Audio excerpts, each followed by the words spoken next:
Keputusan Barisan Nasional untuk bekerjasama dengan Pakatan Harapan bagi menubuhkan Kerajaan Persekutuan selepas PRU15 dan bukannya dengan Perikatan Nasional seperti penggal lalu adalah kerana kerjasama dengan Perikatan Nasional akan membawa lebih banyak mudarat, kata pengerusinya Ahmad Zaid Hamidi. Zahid berkata Barisan Nasional membuat analisis berkenaan gabungan politik mana yang akan membawa paling kurang mudarat kepada Barisan Nasional dalam jangka panjang. Kami buat analisis bukan sahaja sekarang tapi untuk jangka sederhana dan panjang. Mudarat mana yang kurang yang boleh terus relevankan UMNO, katanya dalam wawancara yang disiarkan secara langsung di saluran YouTube NR Channel. Majlis tertinggi UMNO putuskan lebih banyak mudarat dengan Perikatan Nasional. Mereka bertanding di kawasan sama yang kami bertanding, di kawasan Malay Belt yang ada kelompok Melayu. Kita berperang di gelanggang yang sama, katanya.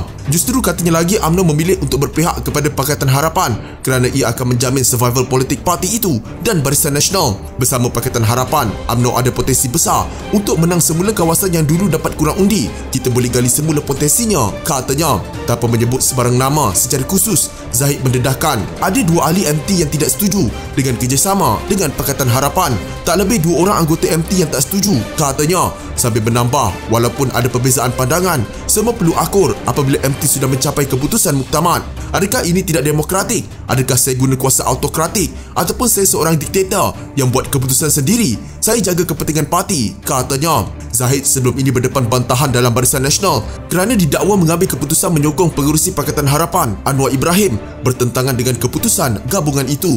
Pemimpin MCA dan MIC juga menggesa Zahid meletakkan jawatan sebagai pengerusi Barisan Nasional. Sebelum ini Zahid berkata dia telah memaafkan pemimpin tersebut dan berkata dia faham mereka berdepan tekanan dalaman yang hebat. Timbalan Perdana Menteri itu juga berkata dia telah memaafkan 10 ahli Parlimen UMNO yang dikatakan menyokong pengerusi Perikatan Nasional Muhyiddin Yassin untuk menjadi Perdana Menteri ke-10.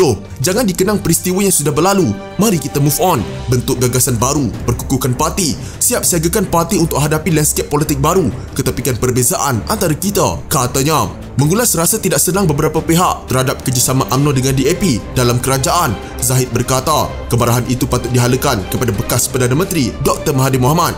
Menurut Zahid, Mahathir patut dipersalahkan kerana mendoktrin selama 22 tahun dan memberi gambaran yang sangat negatif terhadap DAP. Akhirnya Mahathir mendakap parti itu. Dia yang bawa DAP masuk dalam kerajaan Pakatan Harapan selepas PRU 2018. Kita lihat bersatu juga mendakap parti itu, DAP. Begitu juga dengan PAS sebelum ini. Parti yang belum lagi adalah UMNO dan Barisan Nasional, katanya sambil memberi jaminan dia tidak akan menggadaikan falsafah UMNO walaupun bekerjasama dengan DAP. Pernah lantang mengkritik DAP, Zahid bertukar nada selepas penubuhan kerajaan baru apabila berkata DAP telah memberi jaminan untuk akur dan patuh dengan 4 perkara yang digariskan dalam Perlembagaan Persekutuan, termasuk berkaitan agama Islam dan keistimewaan orang Melayu. Zahid kemudian berkata Barisan Nasional yang hanya meraih 30 kerusi parlimen sepatutnya bersyukur kerana mendapat jawatan menteri yang lebih banyak berbanding DAP yang menang 40 kerusi parlimen.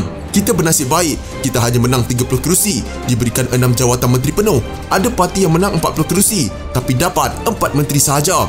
Tak bersyukur kepada Allah jika tak berterima kasih kepada yang memberi. Terima kasih kepada Anwar kerana beri peluang untuk kita jadi menteri dan timbalan menteri. Katanya apabila ditanya jika Barisan Nasional berpuas hati diberikan 6 jawatan menteri dan 6 jawatan timbalan menteri.